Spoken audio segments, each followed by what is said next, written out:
even a decade, you will see how much things have grown when it comes to people wasting away glued to their little squares.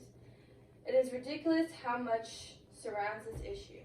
Today we'll be talking about how too much screen time affects us negatively and what we can do in order to spend more time doing other more fun and productive things.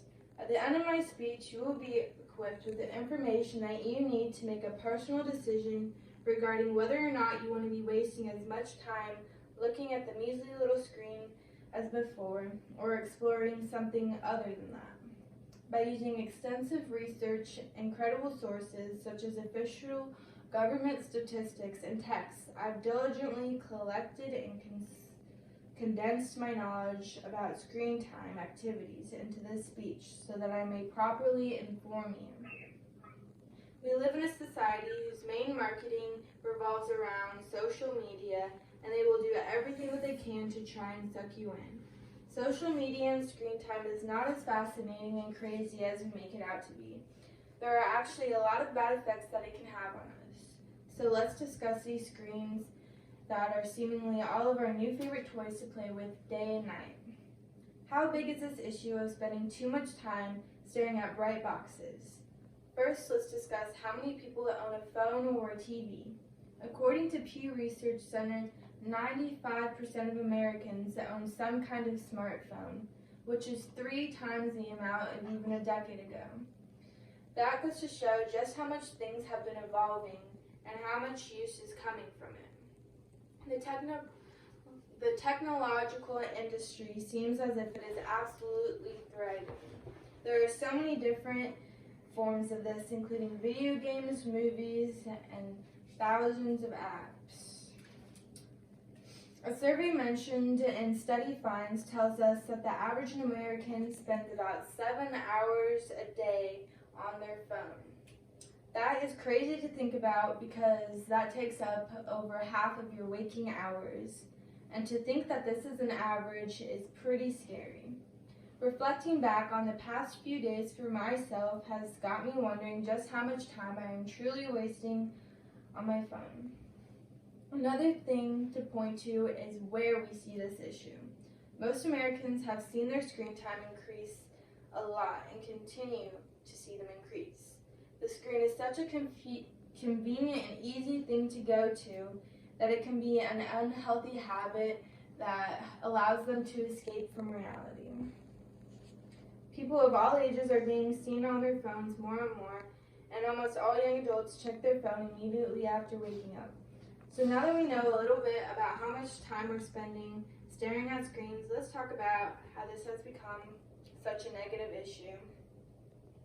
What are the issues that come with spending too much time looking into a pictured device? There's a couple of physical aspects that this can mess with to start off with.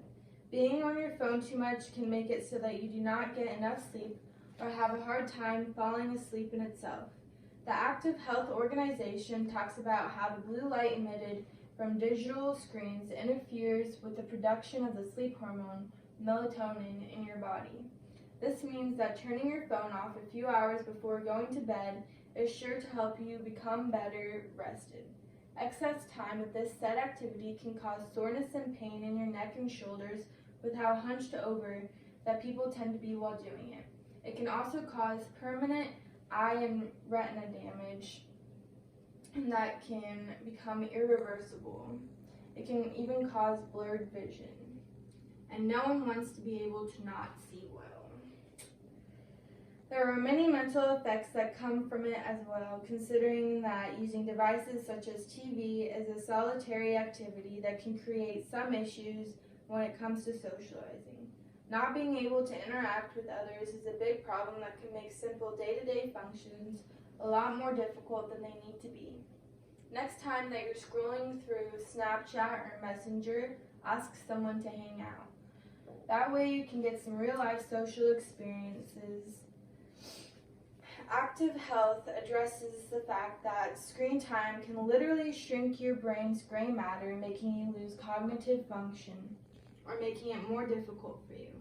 If something is affecting your very own brain, then you would probably think that you'd spend less time doing it. Low self-esteem is an immense effect that this has on people today, especially younger kids spending all this time worrying about their social media appearance instead of spending time going out and having fun. Comparing yourself to others and looking at what they have will only make you unhappy.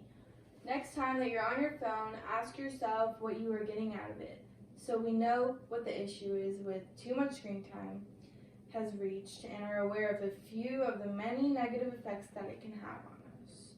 But what can we do to spend less time on said screens?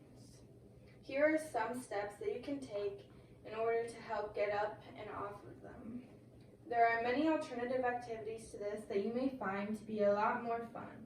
The National Heart, Lung, and Blood Institution tells us there's a great place to start in edging off the screens by keeping track of the time spent on them. Logging how long you are watching TV or how often you are going on your phone will give you a personalized idea of how bad the problem is for you and how much you need to work on it. Talk to your friends and family. Your interactions can have a rippling effect. When the people around you tend to fall back onto their screens, it can influence you. Explaining that you will have more energy and have more fun that way, and discussing specific intentions that you will have definitely helps you to stay on track better. Lastly, one of the most obvious things you can do to stay off the screen is finding new hobbies. Learning a sport, joining a community group, or developing any type of talent or enjoyment. There are so many different things out there that can keep you occupied. It is just a matter of truly exploring them and finding what feels worth your time. So, now that you know some of the steps that you can take in order to stay off your screens, let's review some of what we learned. In conclusion, we've learned that the current issue of screen time addiction has become, what some of the negative side effects are, and what actions that you can take. It's clear to me that being on your phone or watching TV too much is a complete waste of time and only harms you. So, I'm not okay what this does to me. Are you? Time keeps moving forward no matter how hard you try to hide yourself from that fact behind your phone or your television or your computer. Get up and live your life to its greatest potential.